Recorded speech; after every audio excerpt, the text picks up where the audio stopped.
Olá, bem-vindo ao nosso estudo de célula. Tudo nós, família, estamos juntos. É assim que eu começo nossa conversa nos estudos de célula do Extreme. Eu sou o Fabão, pastor de adolescentes. Talvez você seja um dos nossos convidados hoje aí. E é uma honra estar te ajudando e participando, compartilhando esse estudo com você. Vivemos o ano de avivamento e estamos numa série que entende e declara que a oração é chave para o avivamento.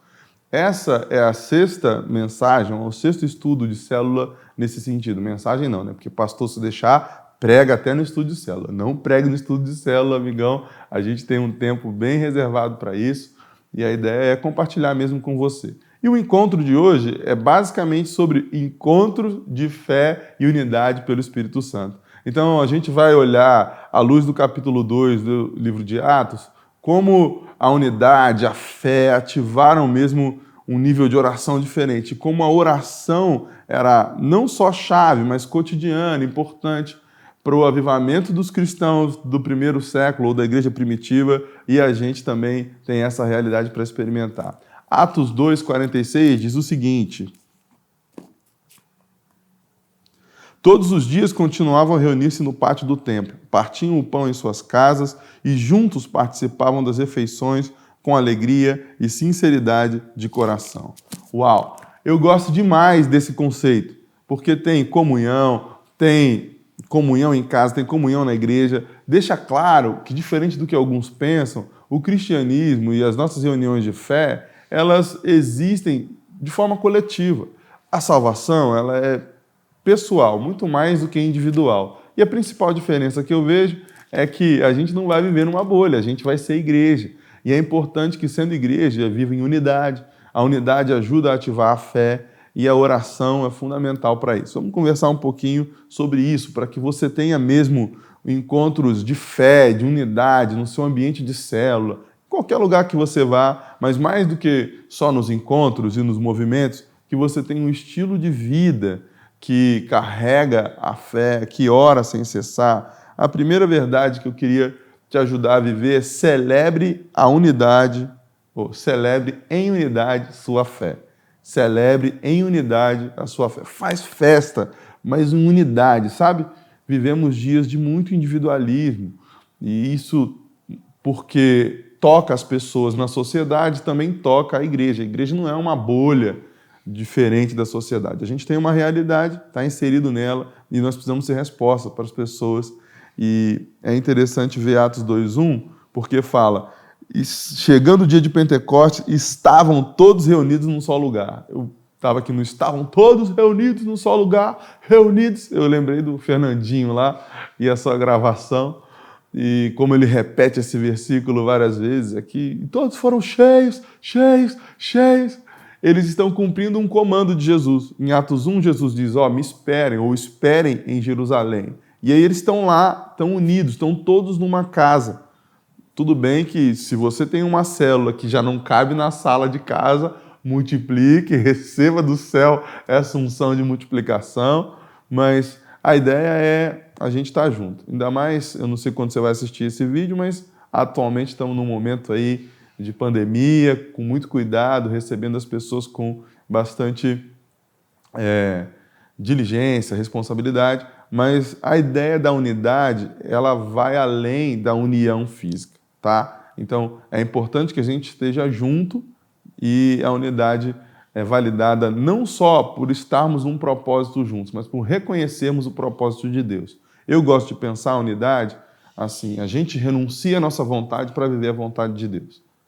Não é uma união de interesses. A união de interesses, ela pode ser legal, ajuda, é útil, tem a ver com sociedade, mas viver em família, ou uma igreja família como a nossa, uma família como o reino de Deus se apresenta, deixa claro que a unidade é a chave. E a unidade é: a gente baixa a bola da nossa vontade para viver a vontade de Deus, tá? Então, celebre em unidade.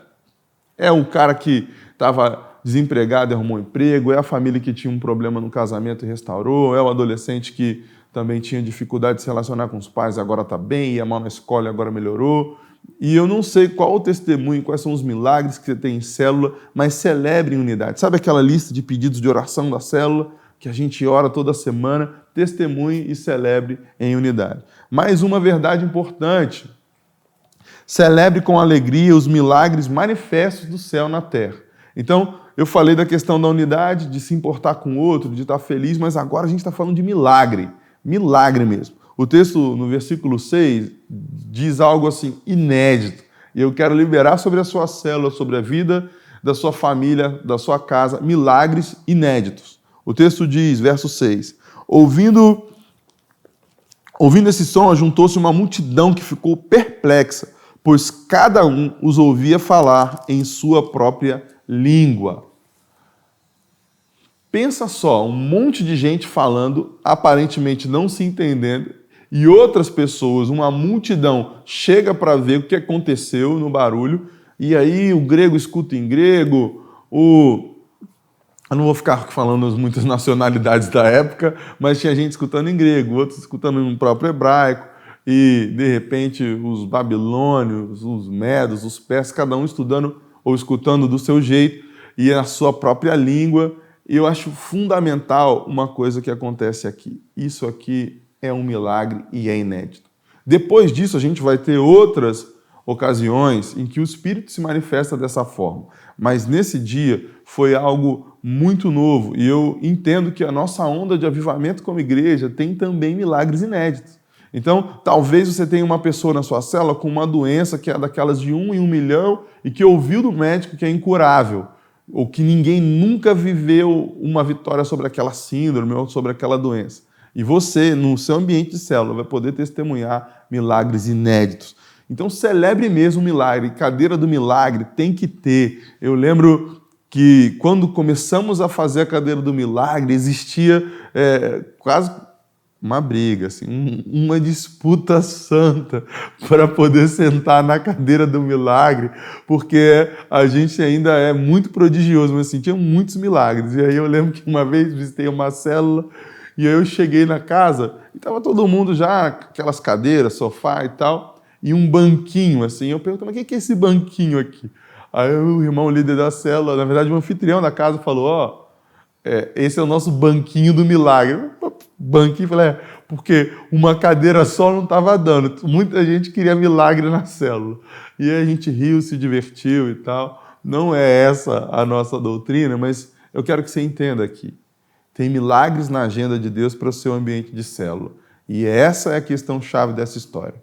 E eu acredito muito que, inclusive, teremos milagres inéditos. Então, deixa a gente saber também o milagre que aconteceu na sua célula, porque eles vão acontecer. Esse é um ano de avivamento. Vocês vão estar orando em unidade. E Deus, como visitou os nossos irmãos em Atos, vai visitar também a sua célula. Vai ser sensacional.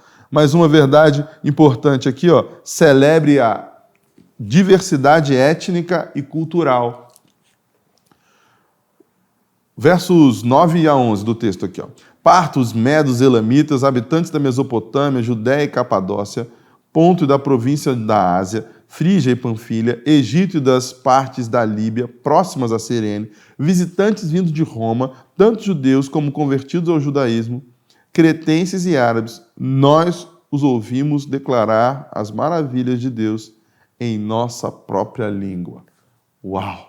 Então, assim, gente de tudo que é canto, de tudo que é jeito, e aqui é interessante olhar o ponto de vista geográfico da manifestação, essa primeira, da descida do Espírito Santo e do espalhar do Espírito Santo sobre o povo, que ele derramar poderoso. Era gente de tudo que é jeito. Vivemos dias em que o preconceito ainda é muito forte, que às vezes a religiosidade impede a gente de receber pessoas com um perfil diferente do nosso. Então eu quero te ajudar a ficar à vontade para abrir a sua casa, convidar para a sua célula gente que você acha meio diferente. Sabe aquela pessoa que você acha, mas isso aqui é muito diferente da galera da célula, mas eu estou com uma compaixão tão grande, eu quero convidar, eu quero trazer. Traz mesmo, chama, convida sim. A nossa igreja é cheia de pessoas com vários perfis diferentes.